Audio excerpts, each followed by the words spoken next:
In questo momento è in atto quella che viene definita la call veloce, cioè la possibilità per docenti di altre regioni inseriti in graduatorie che invece sono belle nutrite di mettersi a disposizione del Veneto. Nonostante abbia un esercito di precari in attesa di un posto di lavoro, il Veneto è costretto a pescare insegnanti dalle altre regioni per una disponibilità, ovvero una nomina in ruolo di almeno 5 anni. Su 8.800 posti disponibili, le graduatorie del Veneto si sono esaurite con l'assegnazione dei primi 1.750.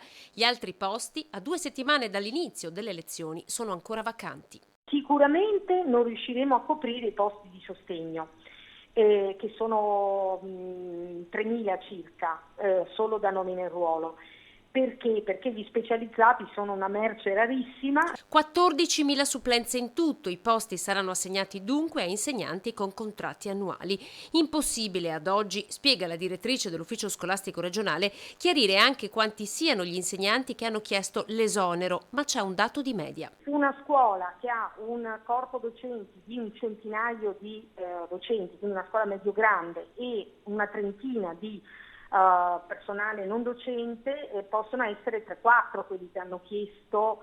Notare bene, non è che possono autonomamente decidere di stare a casa, chiedono la cosiddetta sorveglianza sanitaria eccezionale. L'insegnante deve fare richiesta al dirigente scolastico di essere sottoposto alla sorveglianza sanitaria, ovvero una visita del medico di lavoro INAIL, da qui la certificazione alla non idoneità totale o parziale ad alcune mansioni del proprio esercizio professionale. Palumbo smentisce che in Veneto ci siano numeri allarmanti, siamo nella media. Siamo nella media, credo, di tutto il pubblico impiego, ma anche dell'impiego privato.